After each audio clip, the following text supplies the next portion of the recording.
Problemas de la lingüística general 1, Emile Benveniste, capítulo 15, de la subjetividad en el lenguaje. Si el lenguaje es, como dicen, instrumento de comunicación, ¿a qué se debe semejante propiedad?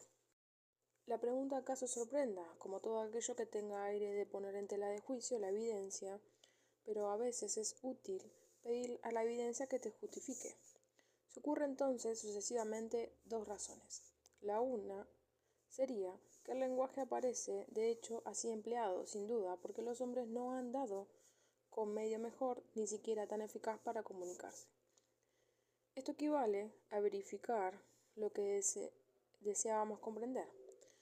Podría también pensarse que el lenguaje presenta disposiciones tales que lo tornan apto para servir de instrumento. Se presta a transmitir lo que le confío, una orden, una pregunta, un aviso, y provoca en el interlocutor un comportamiento adecuado a cada ocasión. Desarrollando esta idea desde el punto de vista más técnico, añadiremos que el comportamiento del lenguaje admite una descripción conductista, en términos de estímulo y respuesta, donde se concluye el carácter mediato e instrumental del lenguaje. Pero ¿es de veras del lenguaje de lo que se habla aquí? ¿No se lo confunde con el discurso? Si aceptamos que el discurso es lenguaje puesto en acción y necesariamente entre pares, hacemos que asome bajo la confusión una petición de principio, pues que la naturaleza de este instrumento es explicada por su situación como instrumento. En cuanto al papel de transmisión que desempeña el lenguaje, no hay que dejar de observar, por una parte, que este papel puede ser confiado a medios no lingüísticos, gestos, mímica, y por otra parte que no dejamos equivocar aquí hablando de un instrumento, por ciertos procesos de transmisión que, en las sociedades humanas, son sin excepción posteriores al lenguaje y que imitan el funcionamiento de este. Todos los sistemas de señales, rudimentos o complejos están en este caso. En realidad, la comparación del lenguaje con un instrumento y con un instrumento material ha de ser, por cierto, para que la comparación sea sencillamente inteligible, debe hacernos desconfiar mucho, como cualquier noción simplista acerca del lenguaje. Hablar de instrumento es oponer hombre y naturaleza. El pico, la flecha, la rueda no están en la naturaleza, son fabricaciones. El lenguaje está en la naturaleza del hombre, que no lo ha fabricado. Siempre propendemos a esa figuración ingenua de un periodo original en que un hombre completo se descubriría un semejante no menos completo, y entre ambos, poco a poco, se iría elaborando el lenguaje. Esto es pura ficción. Nunca llegamos al hombre separado del lenguaje, ni jamás lo vemos inventarlo. Nunca alcanzamos el hombre reducido a sí mismo, ingeniándose para concebir la existencia de otro. Es un hombre hablante el que encontramos en el mundo, un hombre hablando a otros. Y el lenguaje enseña la definición misma del hombre.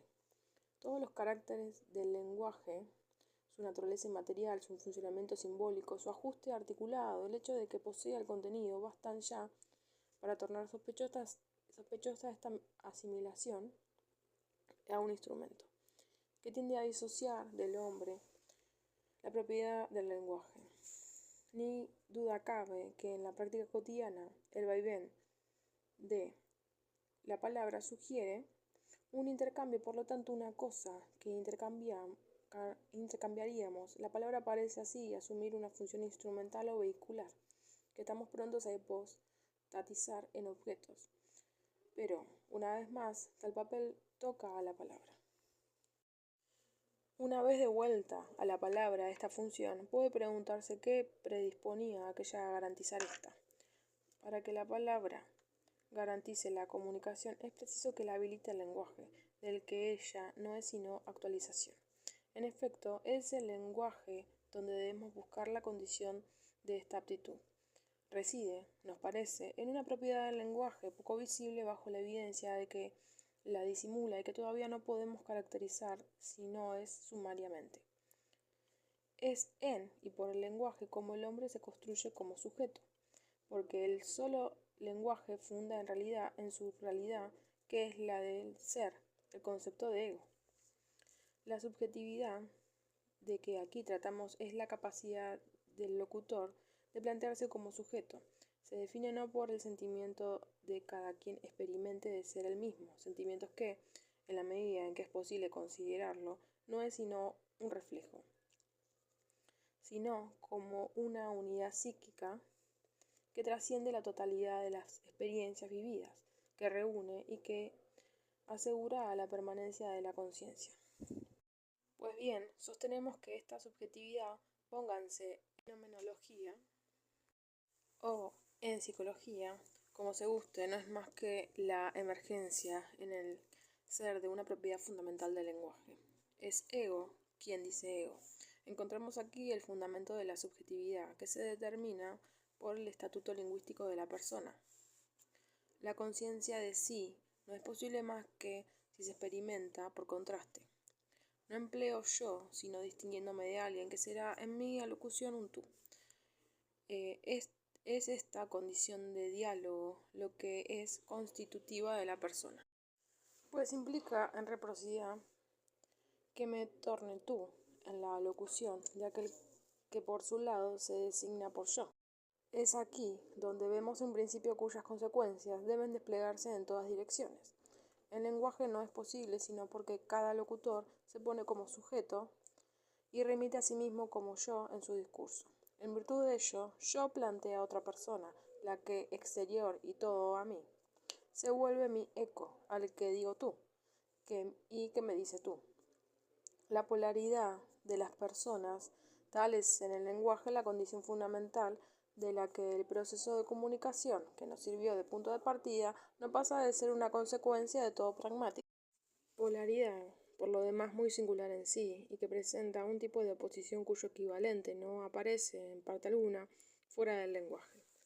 Esta polaridad no significa igualdad ni simetría. Ego tiene siempre una posición de trascendencia con respecto a tú. No obstante, ninguno de los dos términos es concebido sin el otro. Son complementarios. Pero según una oposición interior-exterior, que al mismo tiempo son reversibles. Búsquese un paralelo a esto, no se hallará. Única es la condición del hombre en el lenguaje. Así, se desploman las viejas antinomias del yo y del otro, del individuo y de la sociedad. Dualidad que es ilegítimo y erróneo reducir a un solo término original, sea este yo, que debería estar instalado en su propia conciencia para abrirse entonces a la del prójimo, o bien sea por el contrario la sociedad que preexistirá como totalidad al individuo, y de donde éste apenas se desplegaría conforme adquiriese la conciencia de sí. Es en una realidad dialéctica que engloba los dos términos y los refine por relación mutua, donde se descubre el fundamento lingüístico de la subjetividad.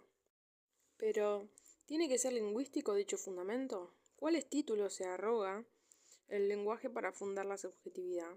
De hecho, el lenguaje responde a ello en todas sus partes. Está marcado tan profundamente por la expresión de la subjetividad que se pregunta uno si, construido de otra suerte, podría seguir funcionando y llamarse lenguaje.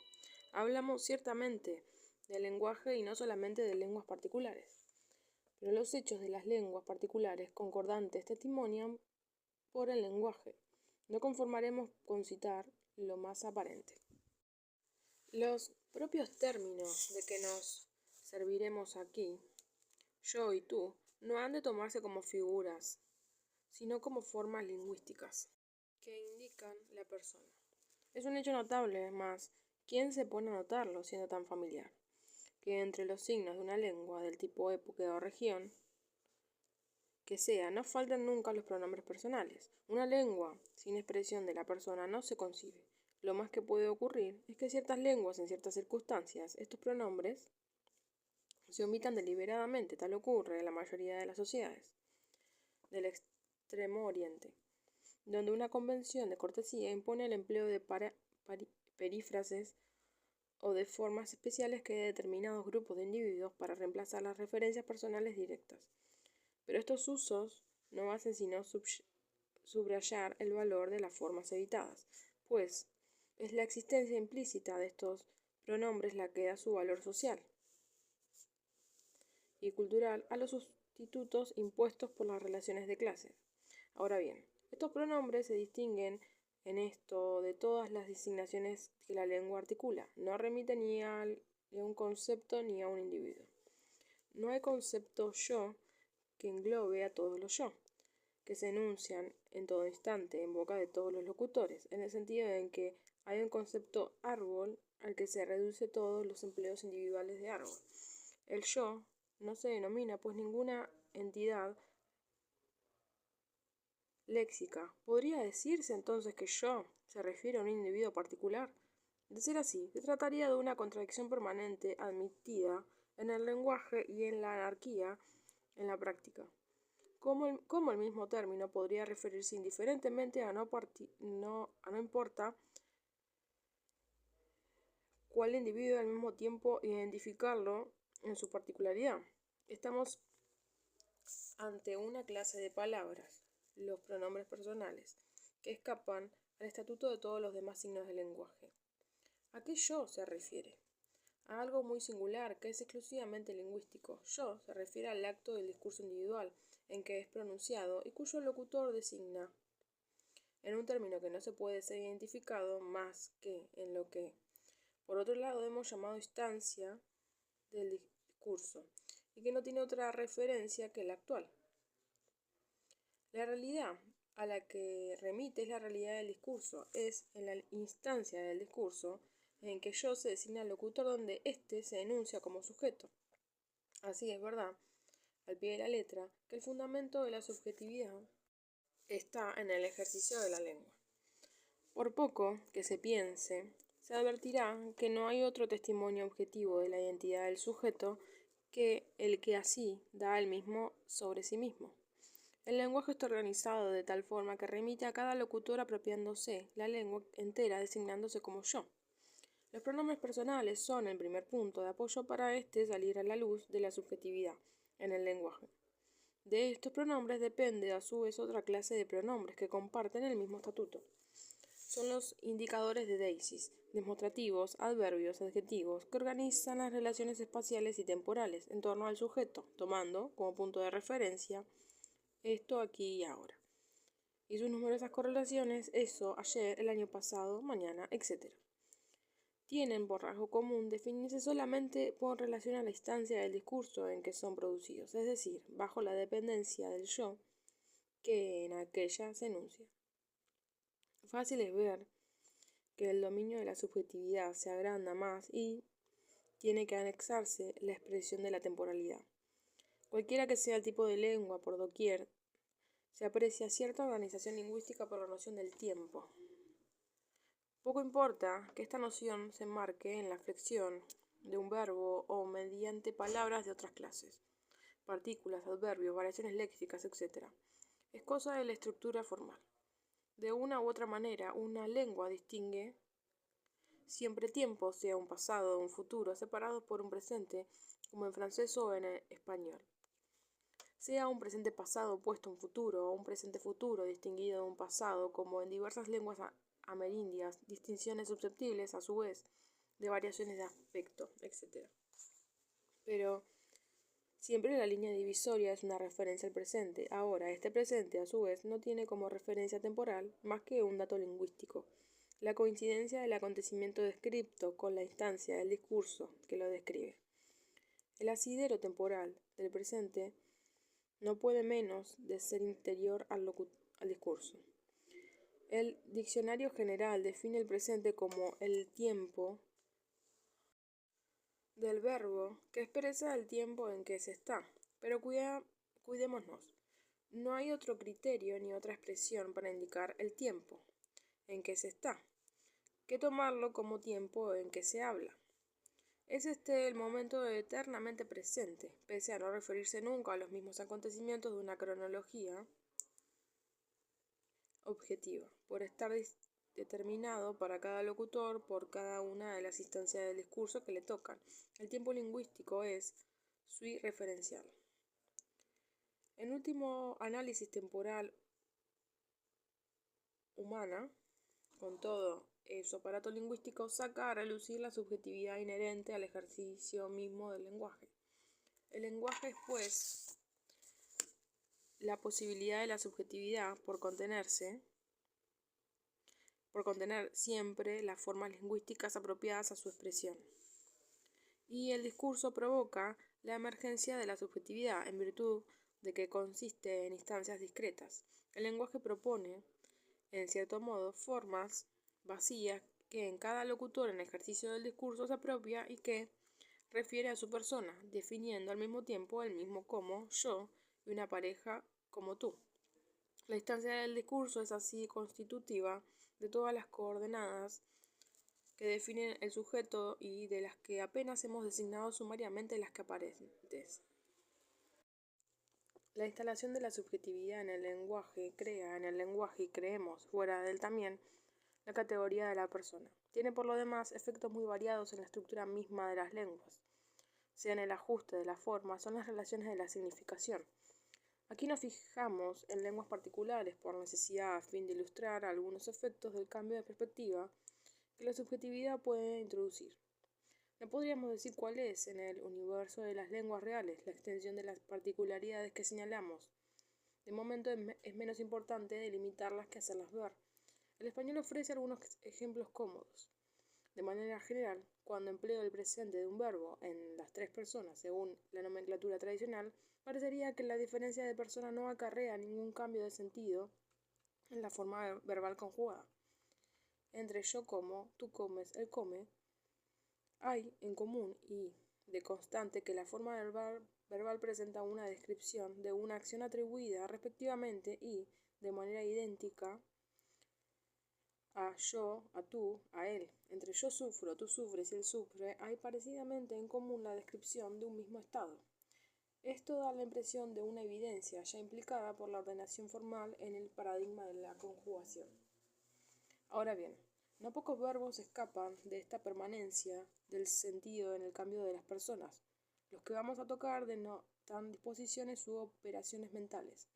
Diciendo yo sufro, describo mi estado presente. Diciendo yo siento que el tiempo va a cambiar, describo una impresión que me afecta. Pero ¿qué pasaría si en lugar de yo siento que el tiempo va a cambiar, digo yo creo que el tiempo va a cambiar? Es completa la simetría formal entre el yo siento y yo creo. ¿Lo es en el sentido? ¿Puedo considerar este yo, creo, como una descripción de mí mismo al igual título que yo siento? ¿Acaso me describo creyendo cuando digo yo creo que? De seguro que no. La operación de pensamiento no es un modo alguno el objeto del enunciado yo creo que. Equivale a una aserción mitigada. Diciendo yo creo que, convierto en una enunciación subjetiva el hecho afirmado impersonalmente, a saber, el tiempo va a cambiar, que es auténtica proposición. Consideremos también los enunciados siguientes. Usted es, supongo yo, el señor X. Presumo que Juan habrá recibido mi carta. He salido del hospital, de lo cual concluyo que está curado. Estas frases contienen verbos de operaciones: suponer, presumir, concluir. Otras tantas operaciones lógicas. Pero suponer, presumir, concluir, puestos en la primera persona, no se conducen como lo hacen. Por ejemplo, razonar, reflexionar, que sin embargo parecen vecinos cercanos. Las formas yo razono, yo reflexiono, me describen razonando, reflexionando. Muy otra cosa es yo supongo, yo presumo, yo concluyo. Diciendo yo concluyo que, no me describo ocupado concluyendo. ¿Qué podría ser la actividad de concluir? No me presento en plan de suponer, de presumir. Cuando digo yo supongo, yo presumo. Lo que indica yo concluyo es que la situación planteada extraigo una relación de conclusión concerniente a un hecho dado. En esta relación lógica, la que es instaurada en un verbo personal. Lo mismo, yo supongo, yo presumo, está muy lejos de yo supongo, yo resumo. En yo supongo, yo presumo, hay una actitud indicada, no una operación descripta. Incluyendo en mi discurso yo supongo, yo presumo, implico que adopto una determinada actitud ante el enunciado que sigue. Se habrá advertido, en efecto, que todos los verbos citados van seguidos de que y una proposición. Esta es el verdadero enunciado, no la forma verbal personal que la gobierna. Pero esta forma personal, en compensación, es, por así decirlo, el indicador de la subjetividad, dada la aserción que sigue el contexto subjetivo, duda, presunción, inferencia, propio para caracterizar la actitud del locutor hacia el enunciado que profiere. Esta manifestación de la subjetividad no adquiere su relieve más que en la primera persona. Es difícil imaginar semejantes verbos en la segunda persona, como no sea para reanudar una argumentación. Tú supones que se ha ido, lo cual no es sino una manera de repetir lo que tú acabas de decir. Supongo que se ha ido, pero recortese la expresión de la persona y nos deje más que él supone que. Y lo único que queda desde el punto de vista del yo que la enuncia es una simple verificación. Se discernirá mejor aún la naturaleza de esta subjetividad considerando los efectos de sentido que produce el cambio de las personas en ciertos verbos de palabra. Son verbos que denotan por su sentido un acto individual de alcance social, jurar, prometer, garantizar, certificar, con variantes locucionales, tales como comprometerse a, obligarse a, conseguir. En las condiciones sociales en las que la lengua se ejerce, los actos denotados por estos verbos son considerados compelentes. Pues bien, aquí la diferencia entre la enunciación subjetiva y la enunciación no subjetiva aparece a plena luz, no bien se ha caído en la cuenta de la naturaleza de la posición entre las personas del verbo. Hay que tener presente que la tercera persona es una forma de paradigma verbal o pronominal, que no remite a una persona por estar referida a un objeto situado fuera de la alocución. Pero no existe ni se ha caracterizado sino por oposición a la persona yo del locutor que enunciándola la sitúa como no persona. Tal es su estado. La forma él extrae su valor de que es necesariamente parte de un discurso enunciado por yo. Pero yo juro es una forma de valor singular por cargar sobre quien se enuncia yo la realidad del juramento. Esta enunciación es su cumplimiento. Jurar consiste precisamente en la enunciación de yo juro que liga al ego. La enunciación de yo juro es el acto mismo que me compromete, no la descripción del acto que cumplo, diciendo prometo, garantizo, prometo y garantizo efectivamente. Las consecuencias sociales, jurídicas, etc., de mi juramento, de mi promesa, arrancan de la instancia del discurso que contiene juro y prometo.